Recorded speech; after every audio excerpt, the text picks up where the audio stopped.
Once upon a time in a faraway land, there lived a girl who was known for her kindness and compassion. Her name was Cinderella. But sadly, her parents had passed away, leaving her in the care of her stepmother and stepsisters. Her stepmother was a cruel and vindictive woman who treated Cinderella more like a servant than a daughter. And her two stepsisters were just as bad, always mocking and belittling her for fun. Every day, they would make Cinderella do all the housework, from cleaning the floors and windows to cooking meals and mending clothes. And if that wasn't enough, they also forced her to make them beautiful dresses and accessories for the upcoming King's Ball.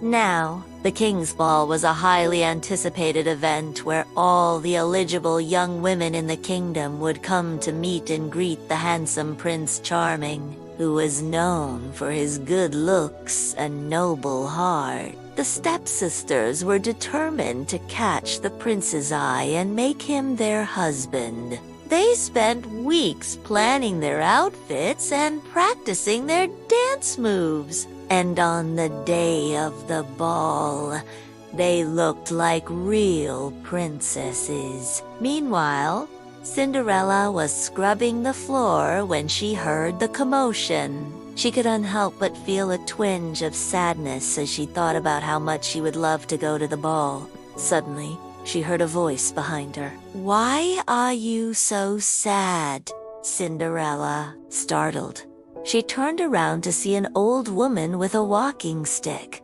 "Oh, it's nothing," she replied quickly, afraid that the old woman would ask too many questions. But the old woman wasn't fooled. She knew that Cinderella was longing to go to the ball. "Don't worry, my dear," she said with a smile. "I know how to make that happen." Before Cinderella could respond, the old woman waved her magic wand and poof, Cinderella was transformed into a beautiful princess fit for the king's ball. The old woman then handed her a pair of golden slippers and a pumpkin.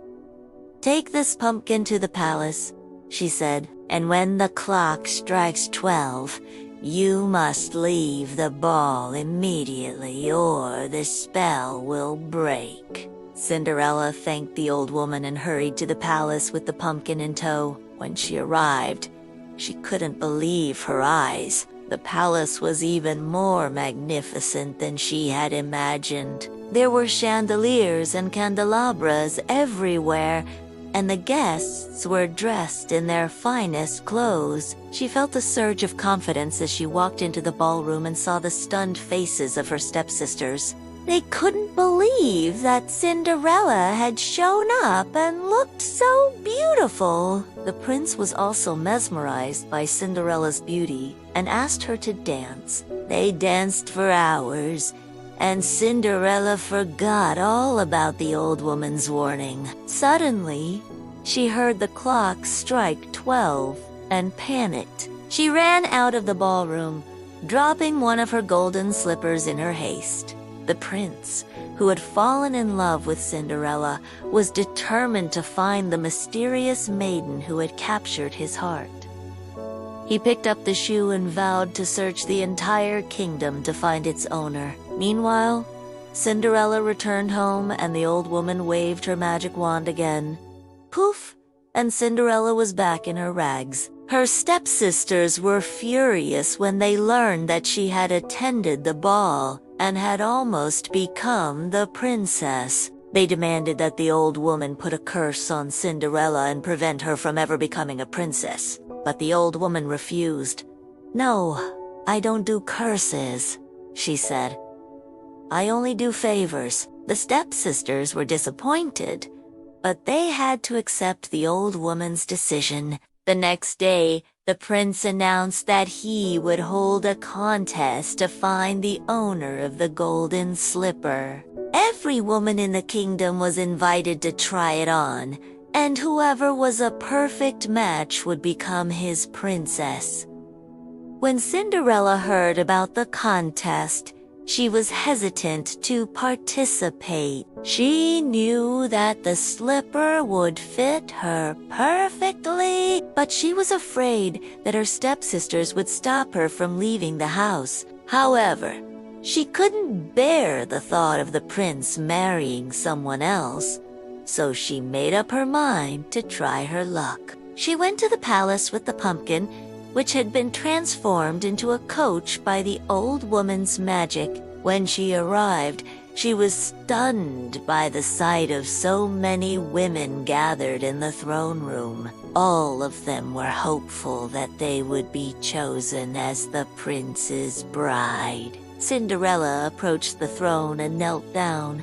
"Your Highness," she said, "I'm here to try on the golden slipper." The prince looked up and was surprised by Cinderella's beauty.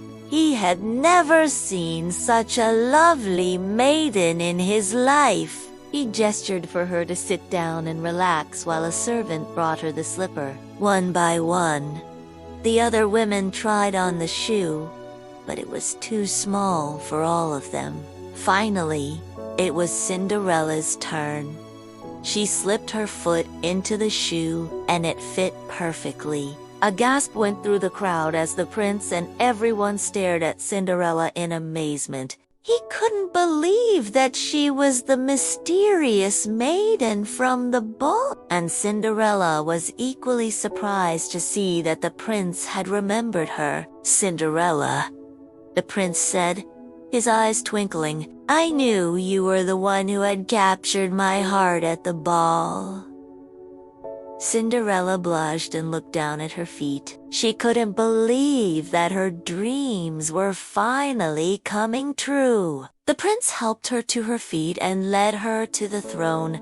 "My beautiful princess," he said, taking her hand, "will you do me the honor of becoming my wife?" Cinderella nodded, tears of joy streaming down her face. As soon as the wedding was announced, people from all over the kingdom began to prepare for the grand celebration. The old woman, who was revealed to be a fairy godmother, blessed the couple and gave them a magical ring that would ensure their happiness for the rest of their lives. On the day of the wedding, the church was filled with the joyous laughter of friends and family. The bride looked radiant in her white gown, and the groom couldn't take his eyes off her. After exchanging vows and rings, they were declared man and wife and began their first dance as a married couple. In the weeks that followed, the kingdom erupted in celebrations. There were feasts and fireworks and music and dancing. Everyone was happy for the newlyweds and wished them a lifetime of happiness together. As for Cinderella's stepsisters, they realized the error of their ways and apologized for their past behavior. They became close friends with Cinderella and often visited her at the palace. Now, Cinderella and the prince ruled the kingdom with wisdom and compassion. They worked together to make life better for their people and were known for their kindness and generosity. Even in times of hardship, they never lost sight of each other, and their love only grew stronger with time. And so, the tale of Cinderella became a legend, a story that was told and retold for generations to come. It was a reminder that no matter how difficult life may seem, hope and happiness are never lost. If you liked this video, don't forget to subscribe for more stories like this. Thank you for watching, and we'll see you in the next one.